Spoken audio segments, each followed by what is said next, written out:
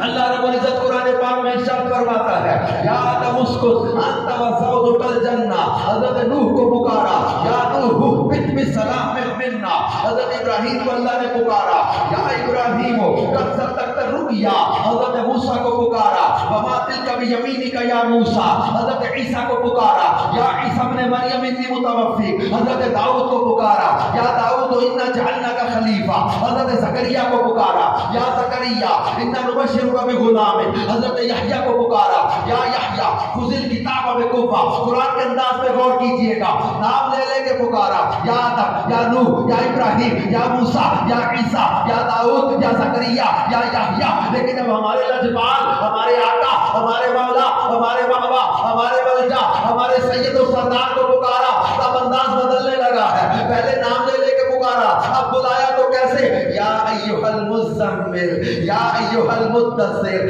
یا ایھا الرسول، یا ایھا النبی، یاسین، طٰہٰ، انہیں نام لے لے کے بلایا، انہیں القابات و اوصاف اور اداؤں کے ساتھ پکار کے بتا دیا کہ یوں تو سارے نبی محترم ہیں مگر سرور انبیاء تیری کیا بات ہے۔ امام کہتے ہیں کہ سب رسولوں سے اعلیٰ۔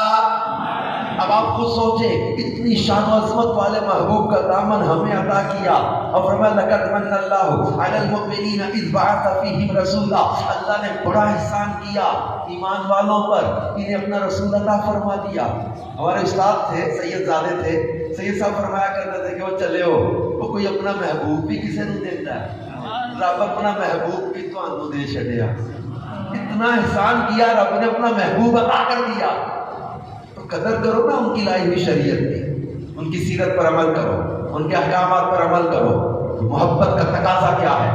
خالی نعرے لگا کے، جلوس نکال کے، جھنڈا لگا کے، چراغاں کر کے ہم کہیں کہ ہم نے حق ادا کر دیا؟ نہیں، یہ محبت بڑھانے کے لیے یہ ساری چیزیں ہیں، ادب و تعظیم بڑھتا ہے دل میں، لیکن اس کا مقصد کیا ہے؟ ہم نبی پاک صلی اللہ علیہ وسلم کی سیرت کو اپنائیں، ان کے احکام پر عمل کریں، ان کی لائی ہوئی شریعت کو اپنا کر اپنی پاکیزہ زندگی بسر کریں، نماز کی پابندی کریں، جھوٹ سے بچیں، حرام سے بچیں، ایک پاکیزہ اور ستھری زندگی بسر کریں۔ اللہ پاک ہمیں جو ہے وہ شریعت پر عمل کرنے کی توفیق عطا فرمائے، اور رسول پاک صلی اللہ علیہ وسلم کے ساتھ ہم جیسے شریعت کا حکم ہے اپنی جان، مال، اولاد، ہر شے سے بڑھ کر پیار کرنے والے بنے، آمین بجاہ خاتم النبیین۔ دعوت اسلامی کا دینی ماحول الحمدللہ یہ عشق رسول بڑھانے کا ایک بہترین ذریعہ ہے۔